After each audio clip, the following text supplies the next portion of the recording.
Hi, I'm Michael. I'm one of the product managers here at ICANN. I'm here today to talk to you guys a little bit about one of the new features in our ICANN VX series monitors. The VX7e is an enhanced version of our previous model, the VX7. One of the enhanced features that we've added this time is something that people have been asking for quite a while, and that is false color. What I have set up for you is I've got a camera. This is a camera with running SDI. I have it running into the VX7e, and I've just aimed it at the little scene here in our offices. If you look at the monitor, this is the way you'd probably see it most of the time. This is a full color readout with the natural colors of what's actually in the scene. And as I open my iris, you can see that things start to look a little overexposed, and I can iris down, and things will start looking underexposed. Let me put it back somewhere in the middle here, and I'm going to turn on the false color. And as I turn the false color on, you'll see that the colors in the scene have been replaced by these yellows and blues and grays and greens. And essentially, as we close the iris down, you'll see that more and more as the scene gets darker and darker, all the colors, natural colors, get replaced by blues and grays. As I start to open the iris up, you'll see that most of the scene has started to be replaced by yellows and reds. In this particular case, anything that's red means that it's over 100 IRE. So if you were to look on a traditional waveform monitor, most everything has the red section on it would be over the 100 IRE line. As we close down, I can close this all the way down, and everything turns blue. That means that we are below, say, 15 or 20 IRE. It's very dark. I can actually, this camera won't output anything below 0 IRE, but the monitor, if we were below 0 IRE, would actually go into like a magenta color, kind of a reddish pink color, to let you know that you're below 100 IRE. Now, it's real easy on the ends of the scale to interpret the reds and the magentas that you're outside of what's legal IRE range. But we have some colors that are very special in between. First of all, these yellows. If we have anything that's in the yellow range like this, that means it's over 85 IRE. I'm going to close this iris down a little bit, and you'll see that we've got a little bit of a pale green in here, and that pale green means that we're between 80 to 84 IRE. There is a very dark green. It's kind of hard to see in here on this particular demonstration, but that is right at exactly 80 IRE. We have, as we go a little bit darker, you'll see some places have some pink. The pink is very specifically 56 IRE. And then there is a purple, dark purple color that is 45 IRE. Those colors correspond to very specific color situations. I'm going to turn this back off and open the scene back up. And if you look in the scene here, I've got a traditional gray card in the scene. This is what a lot of people use to help them set exposures. The gray card, this particular one is the 18% reflective gray color card, and that will help you set the average brightness of an average scene. We've set our colors for our false colors up so that if you have purple on something that is like a gray card, that means that you're right about, that gray card is reading right about 45 IRE. And as you guys see, as I open my iris and close my iris here, that the colors will start to go through. Now, the lighting we have on the card is not exactly even, and the card's kind of tilted and stuff like that, so we're not getting an exactly complete purple all across the card. But what I'm going to try to do in this particular case is adjust the iris so that I get the most amount of purple on the card that I can get. And once I have that set on there, I can say that the scene that we're shooting, the iris is set properly to get 45 IRE off of that gray card within the scene that we have right now. Now, this is not an exact science with these. This takes a little interpretation for you guys. You have to decide on your own how much purple you want it on one side of the card or the whole card. If you want it a little bit past purple, a little bit under purple, that's going to a lot depend upon your exposure needs, your camera needs.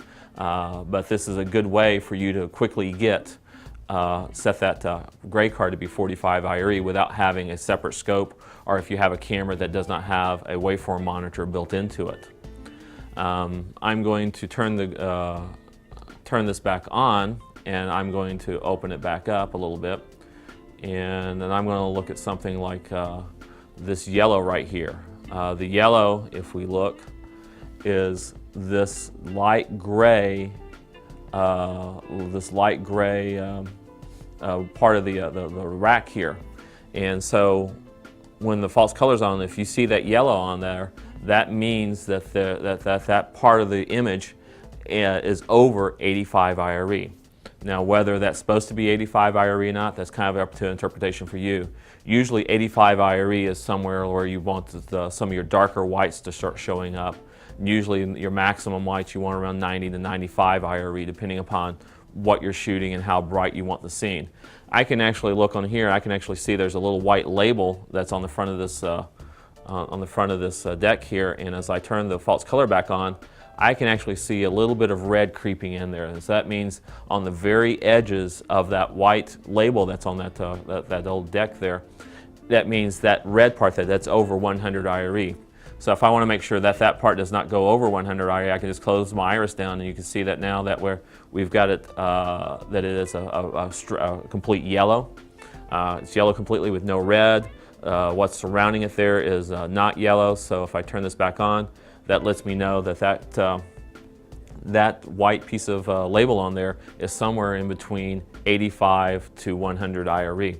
And if I want to make sure it's right at 85, what I can do is I can take the iris down until it turns from a green, and as soon as it turns from the green to the yellow, that means that part of the label on there is just above 85 IRE. So once you have that set, then you can pretty much guarantee that that's probably where you want some of your whites, depending upon your shooting style and the way you like to shoot. I have a subject in front of the camera now, a person, and we'll turn this back off the false color so you can see. There is our lovely Ryan, one of the social media guys here in the office, standing in. And so as I turn the false color back on, you'll see that it goes from natural colors to these blues and yellows. For when we're shooting a person, those with Caucasian skin tones, the color, false color that we're going to be looking for is pink. And as I close and open the iris, you'll see that he starts to turn yellow on one side of the face to red. And so if you see yellow and red on somebody's face, you can pretty much guarantee that he's being burned in there, that is, he's overexposed wherever you see yellow and red on the face. You don't want yellow and red on a person's face unless they're maybe a ghost or something like that. I'll turn the false color back off, and I will start to close the iris down. As I close the iris down, you'll see part of his face goes from yellow into the green. There's some gray, but what we're looking for is pink. And let me zoom in here. Now, if we look on the very corner of his cheek right there, you'll see that we've got a little bit of pink on there. If we open it up, it'll turn from pink to gray to yellow and green. And the yellows and greens means that his face, the highlights on his face is over 80 IRE, which is a little bit much for many skin tones. If you see on the very edge, there is some pink before it goes into blue. What you want to do is, on a good portion of the face, you want to have as much pink as possible. If you have no pink and you're down in the purples and dark blues, that means his face is probably going to be underexposed.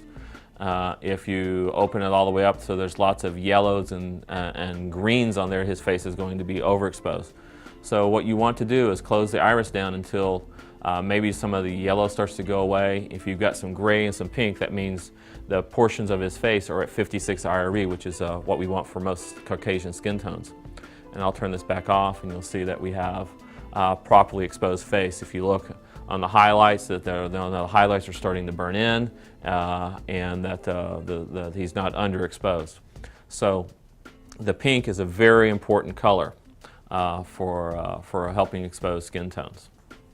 Now, along with our false color with our specific color points for 45 IRE, 56 IRE, 80 to 85 IRE, and 100, we also have an added feature, especially for if you're worried about going over or under level. As before, we showed you that if we start to go over level, that we will start to get red and yellow warnings. This is actually where the red kicks in is actually user definable. I'll go ahead and go into our menu here. We'll pull the menu up, and I will go down to the Luma over warning, and as you see right here right now, well, let's turn it back on here.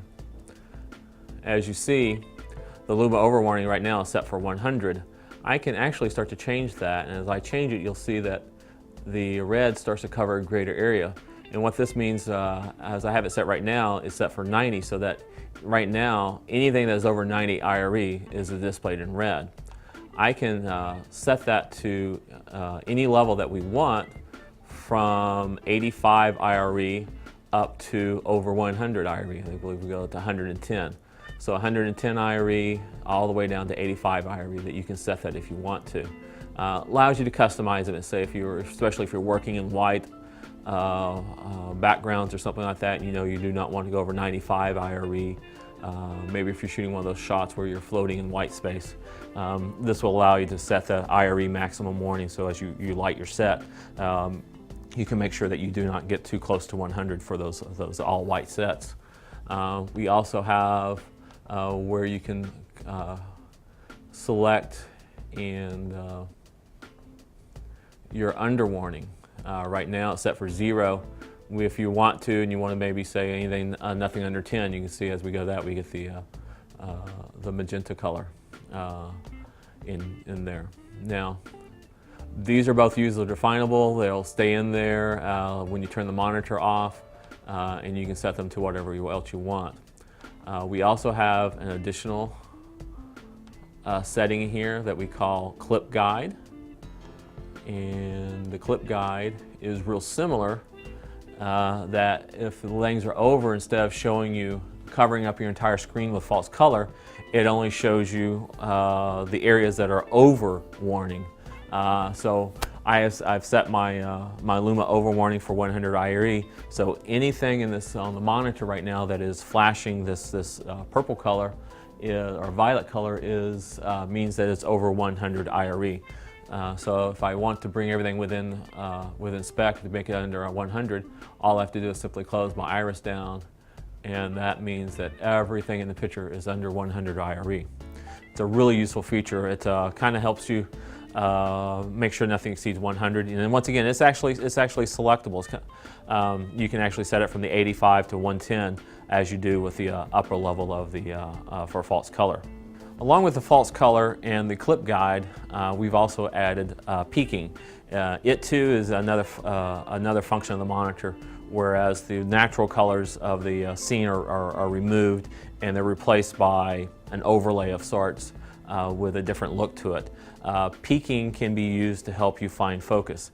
If you look at the monitor now, you can see along the edges of the object that we have kind of a highlight or a glow around it that's in white. And as I try to focus, you'll see that the edge gets much crisper and sharper on the glow. And whenever things are really in focus, the glow becomes a very fine edge. And as you go past focus, it will start to glow and become a wider edge again. And so the peaking finds the edges. And so maybe if you look right here along the edge of this lens of this old camera, we can see that the edge is very, very fine. And if I go past focus, it starts to get a little wider and a little softer. And then as I bring it in, it will go around the other way, and then go past focus once again, it will start to get a little soft. And so when I'm exactly in focus, the white lines will be very sharp and very clean, and that helps you find the edge. And depending upon what you're focusing on, what part of the focus is going to be determined where you want the sharpest line. I can actually see that this lens right here is very sharp, but this is a little soft. Maybe if I roll my focus a little bit the other way, that this becomes the fine line, that becomes a little soft. So with peaking, it will actually allow you to become, give you an edge, so to speak, in being able to find your focus. When you're done finding your focus, you can simply turn it off and you go back to your natural colors.